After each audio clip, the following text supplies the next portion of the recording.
Quelles sont les matières en troisième année de médecine vétérinaire en Espagne? Il faut savoir qu'on a des matières annuelles, CAC, Clinique des animaux de compagnie, et IPA, qui est Introduction à la production animale. Dans CAC, il y a plein de matières différentes dans le sens où c'est un petit peu réparti par département, c'est-à-dire qu'on a la reproduction, de la dermato, de la gastro, urie, éthologie, chirurgie, anesthésie, on a vraiment beaucoup de choses, donc c'est pour ça que c'est une matière à l'année et on a 3 examens sur l'année. Ensuite, dans IPA, on a génétique, nutrition, production et économie. On a déjà fait nutrition, production au premier semestre, on avait commencé génétique aussi au premier semestre, mais on n'a pas encore eu l'examen, il est en avril, et l'examen d'économie c'est plutôt à la fin de l'année. C'est très général, c'est pas du tout spécialisé sur une espèce. L'aspect plus spécialisé on le voit dans les matières dédiées aux espèces, donc là on fait vraiment de la génétique en général, de l'économie en général, même si c'est toujours lié de près ou de loin à la médecine vétérinaire, mais ça reste quand même assez général. Ensuite, pour les matières qu'on a au semestre, au premier semestre on avait équin, clinica équina littéralement, donc on a vraiment vu un peu tous les aspects, en sachant qu'il y a 2 blocs de clinique équine, un en troisième année, là où on voit un peu plus l'aspect de médecine vétérinaire équine, de campagne un peu itinérant, etc. Pas en hôpital, vraiment. Ça, c'est pour du coup en quatrième année. Donc, on a quand même vu pas mal de choses. Donc, de la repro, locomoteur, digestif,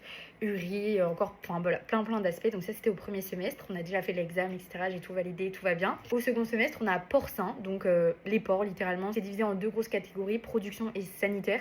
Donc, dans sanitaire, on voit tout l'aspect reproduction, maladies infectieuses, etc. Et production, c'est vraiment l'aspect production. Donc, comment est organisé un élevage de porcs, l'aspect un peu nutrition, la génétique, enfin c'est assez vaste pour le coup. Donc on aura 2 examens, un examen pour sanidad et un examen pour production. Et enfin la dernière matière qui n'est pas des moindres, c'est ovino caprino. Ovin caprin, on le fait en même temps, et là ça mélange un peu tous les aspects importants. Donc on a de la génétique, de la nutrition, de la repro, des maladies infectieuses, mais c'est tout ensemble puisque c'est une matière un peu moins importante que porcin. J'ai l'impression que la filière porcine est très importante en Espagne, donc c'est pour ça que j'ai l'impression que le cursus lui dédie un peu plus de temps que par exemple à ovin caprin, mais c'est assez intéressant, donc ça ne me dérange pas. Voilà, bisous.